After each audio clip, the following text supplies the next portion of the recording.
Hey there, it's Wednesday, which means it's time for another AAA Ask Alyssa Anything session where I'm answering your questions about writing a better book and how to go about getting it published. Thank you so much to everyone who is submitting a question. Keep them coming, don't be shy. I am loving doing these sessions and getting to speak to your concerns directly. A few housekeeping things to get out of the way.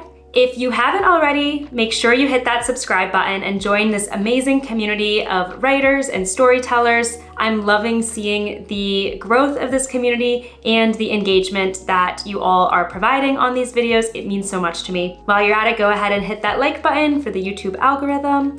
And if you haven't already, go down into the description and grab my free story self-assessment resource. It's a worksheet I designed specifically for my YouTube community who have a story in progress and are wondering which of the story elements are a bit weaker and which are stronger, to then go back to the draft with fresh eyes and revise it to strengthen those weaker areas. That's also going to sign you up for my newsletter where I provide exclusive tips and insights not available anywhere on my channel, so you don't want to miss out on that. Now let's go ahead and dive into the first question today. I would need my query refined along with developmental editing done on my 65,000 word novel. How much would this cost? I have a feeling it would be quite expensive. First, I do want to clarify that it is not required that you get your query letter or your novel edited before you reach out to literary agents. However, it is something that I do recommend, especially if you're not feeling super strong about either of those documents. Because when you are reaching out to literary agents, it is kind of a one-shot deal. If the literary agent rejects that novel, unless you completely transform the manuscript into something else entirely, you're not going to be able to re-query them. So that's why I really recommend taking the time up front to put forth the strongest version of the query letter possible and the strongest version of the manuscript possible, which can really only be possible if you get external feedback. That doesn't have to be a professional editor. It could be a beta reader or a critique partner, for instance, especially if you have someone you trust.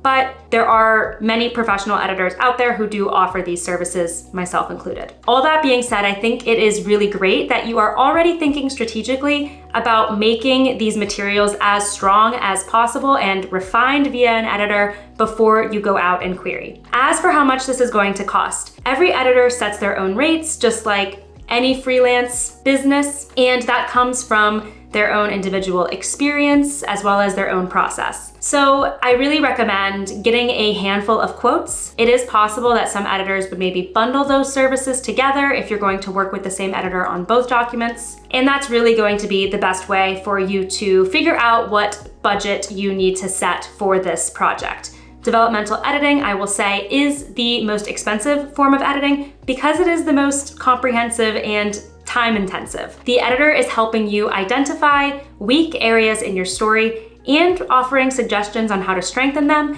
to ultimately make the story that much more effective. And as someone who does it day in and day out, it does take a lot of time and energy. So the pricing of that type of editing is going to reflect that. Now, where do you find editors to get those quotes? There are independent and freelance editing societies that often have directories of editors. Not every editor is a part of those. So you can also check the platform called Reedsy, R-E-E-D-S-Y. I really like it because they vet all of their professional editors before they are allowed to make a profile, and many of them have experience in the traditional publishing world like me and are highly, highly reputable. On their page, you will see their bio as well as the previous books that they have worked on. So it really gives you a sense of that editor's expertise. You can run a search based on the genre that you are writing and the type of editing you're looking for, and you can reach out to a certain number of editors at the same time and they will all give you quotes back. So that's a good way for you to get a sense of how much this type of work is going to cost you. Here's a related question. I just wanted to know who I can show my soon-to-be finished manuscript to before I start looking for an agent. I'm looking to find someone who can really help me polish a final draft before I submit it to an agent, to see if there are parts I need to add, remove, etc., or if I need to start over with a new project. Any bit of advice will help. So this goes to what I was talking about with the previous question. I think it is a great idea to get another set of eyes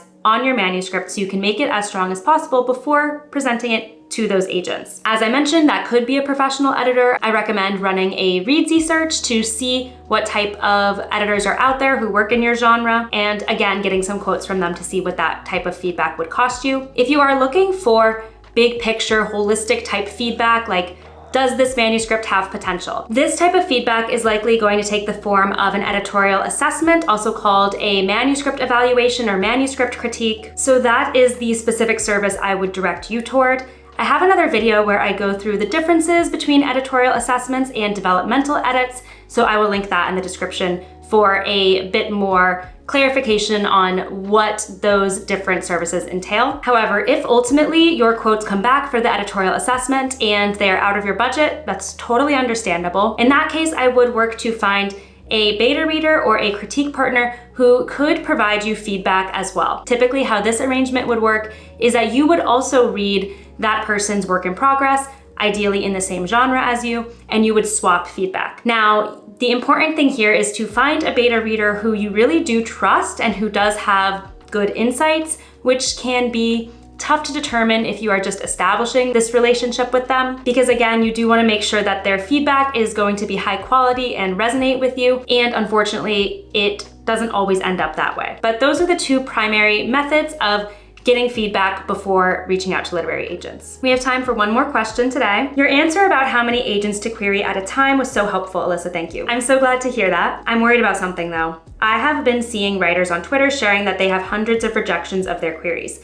Is the state of publishing really that bad, or could it be a mistake on the part of the writers? Yes, so let's talk a little bit about query statistics and how many rejections is normal. Now, I would separate the idea of the state of publishing from the amount of rejections you are seeing writers mention on Twitter, because there's not necessarily a correlation between how many rejections a writer is getting and the state of publishing.